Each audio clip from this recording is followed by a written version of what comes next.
The knowledge school Quaid campus class ناہم اسلامیات کا قرآن مجید کا تعارف ہے۔ آج ہمارا لیکچر نمبر 3 ہے کہ اللہ تعالیٰ نے انسان کو پیدا کیا اور اس کی جسمانی اور فطری ضروریات کو پورا کرنے کے لیے اس کو بے تحاشا مادی وسائل دیے، ٹھیک ہے، بے تحاشا مادی وسائل دیے، اور لیکن اس کی روح کی رہنمائی کے لیے جو ہے اللہ تعالیٰ نے اس کو بہت زیادہ اہتمام فرمایا، روح کی رہنمائی کے لیے، یعنی کہ نیکی اور بدی میں فرق کرنے کے لیے، سیدھے اور غلط راستے کا انتخاب کرنے کے لیے، اور اس کے علاوہ اس کو وہ ذہنی اور ضمیر کی وہ صلاحیت عطا کی جس کے باعث وہ دنیا اور آخرت دونوں میں بھلائی اور خیر کے کام کر سکے۔ قرآن مجید کا تعارف یہ ہے کہ قرآن مجید جو ہے وہ اللہ تعالیٰ کی آخری کتاب ہے جو حضرت محمد صلی اللہ علیہ وسلم پر 23 سال کے عرصے میں نازل ہوئی۔ رسول پاک کو رحمت للعالمین بنا کر بھیجا گیا تھا، اور اسی لیے آپ پر اترنے والی کتاب میں بھی تمام انسانیت کے لیے قدم قدم پر بہترین رہنما اصول دے دیے گئے، جن کے باعث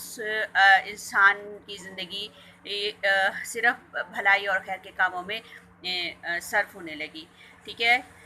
اس میں یہ پہلی لائن میں بھی ایم سی کیوز ہے، دوسری لائن میں بھی ایم سی کیوز ہے کہ روح کی رہنمائی کے لیے اللہ تعالیٰ نے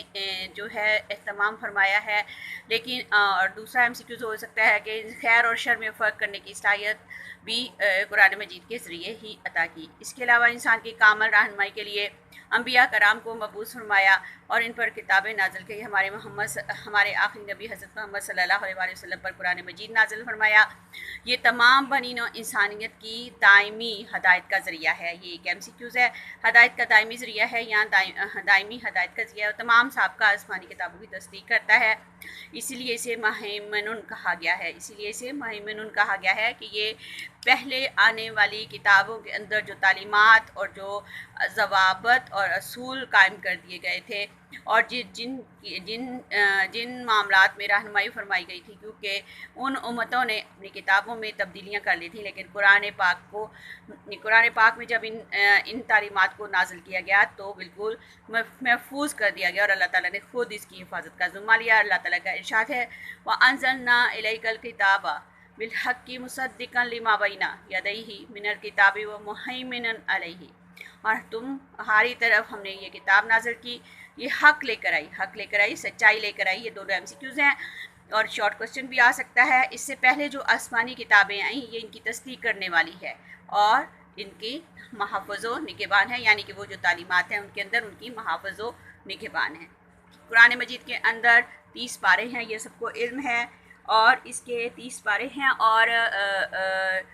23 سال کے عرصے میں یہ نازل ہوا۔ اس کے اندر 7 منزلیں ہیں، 114 صورتیں ہیں، اور اس 2 ادوار میں یہ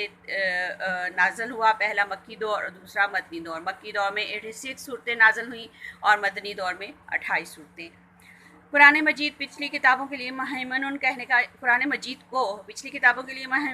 کا مطلب یہ ہے کہ ان کتابوں میں جو تعلیمات اور عقائد اپنی اصلی حالت میں محفوظ نہ رہ سکے، انہیں قرآن مجید میں اپنے اندر اثر نو بیان کر کے محفوظ کر دیا۔ ایک بالکل شارٹ کوسچن کا آنسر ہے، یہاں سے لے کے یہاں تک ہو سکتا ہے، یا پھر اس کے اندر سے 2 ایم سی کیوز بھی آ سکتے ہیں۔ یہی وجہ ہے کہ قرآن پاک کی تعلیمات پر پورے اطمینان سے ہر زمانے میں عمل کیا جا سکتا ہے۔ زمانے کی بات ہو جائے تو زمانہ جو ہے وہ انسان کی پیدائش سے شروع ہو کر اس دنیا سے رحلت کر جانے تک کا زمانہ ہے، لیکن قرآن مجید میں وہ تمام معاملات بیان کر دیے گئے ہیں کہ ایک شخص جب پیدا ہوتا ہے، ایک بچہ جب پیدا ہوتا ہے اور اس کی تربیت، تعلیم اور اس کی کھانے اور اس کی رہائش اور اس کے ماں باپ کے فرائض اور اس کی دنیا کے اندر آنے کی وجوہات جو ہیں وہ سب ایک پرماننٹ لوح پر محفوظ کر دی گئی ہیں، اور اس کو خیر و شر میں تمیز کرنے کے لیے قرآن پاک کی وہ کتاب اس کے سامنے رکھ دی گئی ہے جس کے باعث وہ اپنی زندگی کو بہترین طریقوں سے گزار سکتا ہے۔ یہ والا پیج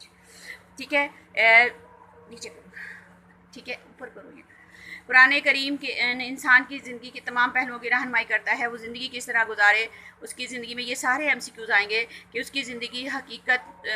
اس میں انسانی زندگی کی حقیقت، یعنی کہ وہ کب فنا ہو جائے گا، کب کتنی اس کی عمر ہوگی، خیر و شر، حلال و حرام، اخلاقی تعلیمات، غرض کے ہر پہلو کے متعلق رہنمائی موجود ہے۔ اس میں انسان کی آخرت کی زندگی کے متعلق بھی تفصیلی معلومات ہیں کہ اسے دنیا میں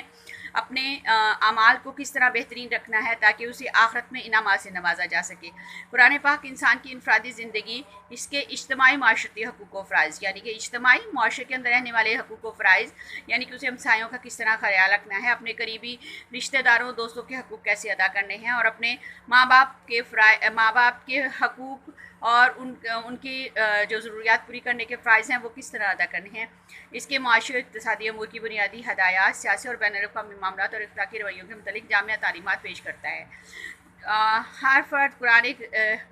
غرض قرآن کریم انسانی زندگی کے تمام پہلوؤں کے بارے میں ضروری معلومات اور رہنمائی کا خزینہ ہے۔ یہ ایک ایم سی کیوز بھی ہے۔ ایم سی کیوز تو اس کے ہر لائن میں موجود ہے، اس لیے اس کو توجہ سے پڑھا جائے، اور اس میں وہ تمام باتیں وضاحت سے پیش گئی ہیں جن کا جاننا انسان کے لیے ضروری ہے اور جن کے جاننے کا انسان کے پاس کوئی دوسرا ذریعہ نہیں۔ یہاں بھی ہم بات کرتے ہیں وحی کے علم کا، کہ اللہ تعالیٰ نے وحی کے ذریعے قرآن کریم نازل کیا، اور وحی کا علم کسی بھی امت اور کسی بھی مذہب میں کسی شک و شبہ کا باعث نہیں ہوتا۔ وحی کا علم وہ علم ہے جس کے اوپر ہر امت اور ہر دور، ہر زمانے میں بالکل آنکھیں بند کر کے یقین کیا جاتا ہے۔